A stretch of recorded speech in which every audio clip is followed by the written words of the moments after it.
Welcome back. I'm always excited for every interview that I am fortunate to get to participate in here at the Sundance Film Festival. But as we were talking just before we came on camera, there's something about this film and about this conversation that feels absolutely essential to have at the Sundance Film Festival. This is a film made about a man who was certainly an inimitable director in what many call the golden age. There may be more than one of those, of cinema and filmmaking in Los Angeles. And I'm pleased to welcome to the program the director of a very important film about the life of Hal Ashby. This is Amy Scott. Good morning. Good morning, Terry. Nice to see you. Thanks for coming. Thank you for having me. Congratulations. You know, I've been thinking so much about how, sort of like how we treat Hal Ashby, because on one hand, he is an iconic name if you are in filmmaking and you love a golden age of filmmaking. Perhaps there are people who, because he's not as iconic of a name as a Francis Ford Coppola or some of his contemporaries, but what an essential voice and what an essential eye. Talk about your experience in living with Hal Ashby. Living with Hal. It's been an incredible journey. Getting to know Hal has been just a privilege and an honor. And so when we discovered his audio tapes, that was something that I could really just sink my head into. It was hours and hours and hours of these seminars that he would give at AFI, and then a friend of his sent me some cassette tapes of just interviews that he had with him when they were hanging out.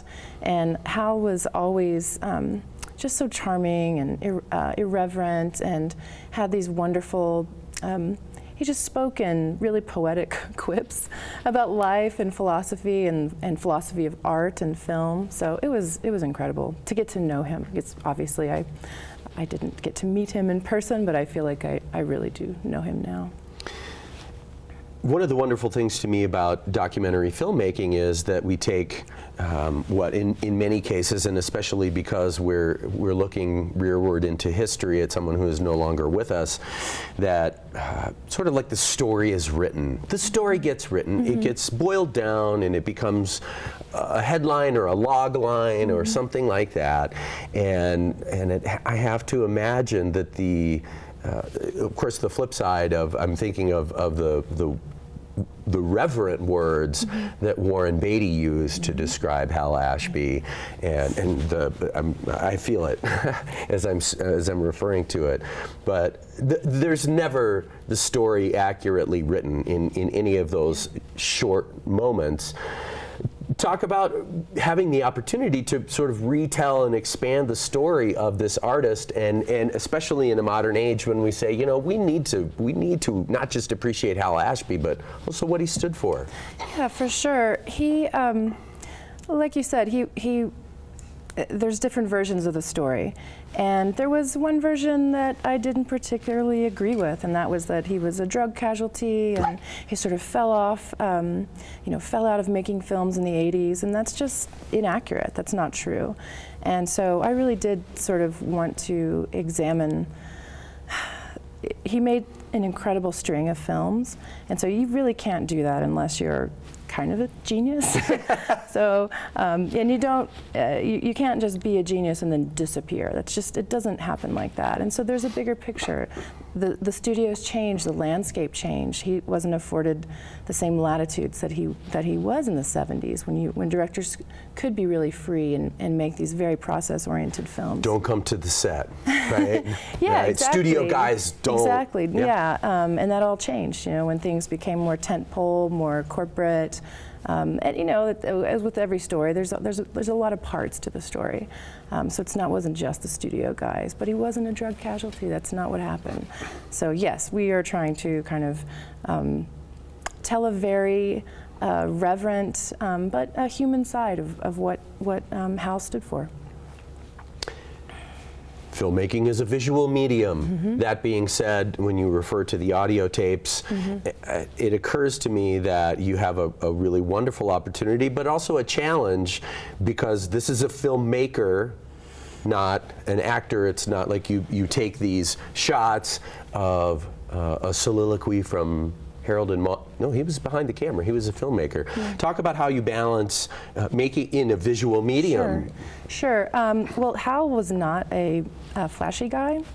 And that meant that he did not do interviews and things. It was really rare that he got in front of the camera, which was cool for him, but made our job really difficult when going back through trying to just find him on camera doing anything. And so we had to put something on screen when you have this awesome audio tape of him, and it was a challenge that was really exciting to figure out how are we going to shoot these sort of B-roll recreations that would fit the story.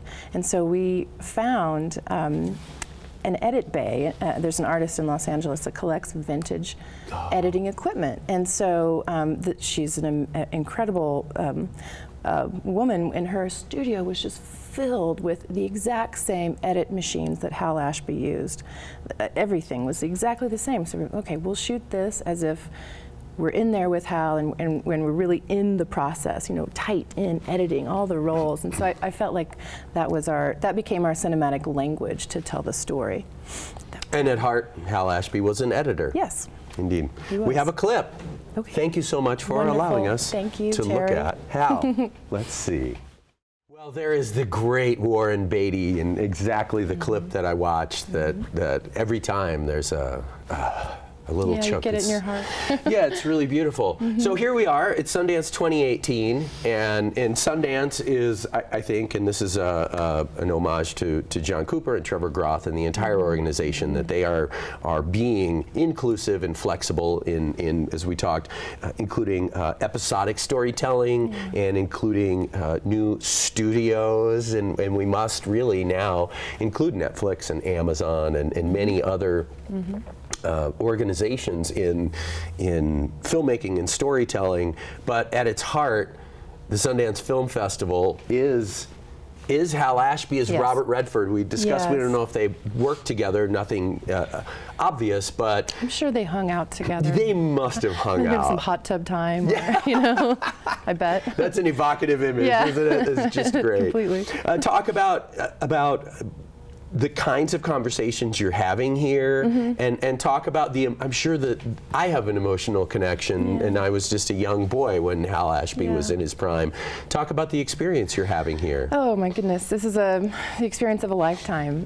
It's incredible that they invited us to come and believed in the film, and I think they believed in the film. I think it registered for them all the reasons why we made it, and it's that Hal and his legacy sort of embody the values of Sundance, and that's be obsessed with your craft, be a rebel. Don't go with the grain. Have an original idea and follow that through to completion, no matter what. If you can. And so yesterday was our premiere, and it was really sort of a thrilling experience afterwards to talk to really excited fans that what they got from it was there was the super fans that have seen all of his movies, and they're, oh my goodness, it reminded me of why I make films. And then there was a young girl that came up to me, a young woman that was like, I've never seen any of his movies, but I'm diving in deep now. And that's the person that I want. That's exactly the person I want to reach. It's like, go and watch all of those films, and they will inform your own journey as well. Almost feels to me like if there was such a thing, if the Sundance Film Festival said the 2018 edition is dedicated to the passion and the memory of a great filmmaker, Hal Ashby, but it kind of feels like this moment and getting to share some time with you really is kind of the flowering of what everyone wants to do, to tell stories in an uncompromising way. Definitely. and to risk things. Everybody's here trying to make a career, but at the same time, they want to make the film that they're supposed to make. Yeah, make good art. Just do that. The career will come later. Thank you for making good art, Amy Scott. It's Thank you so much. nice to meet you. Let's talk about remaining screenings. Okay. Tonight at 8:30 we have a screening, and Friday and Saturday we can. Everything is on the Sundance website. You can check it out. So. Fantastic. Yes, thank and is there a website yet, or will there be? It's in the making. HalAshbyMovie.com. So. Fantastic. Thank you you. so much for being Thank here. you, Terry. Congratulations again, and we you. wish you all the best for enduring success with this film based on an enduring artist. Thank you. Oh, you guys, what a great job to get to do this with amazing filmmakers. We're going to take a quick break and we're going to continue on. We are going to literally fast forward to the present and in some ways into the future. The film is The Cleaners, and it is about the lives that we live now online. Please stay tuned.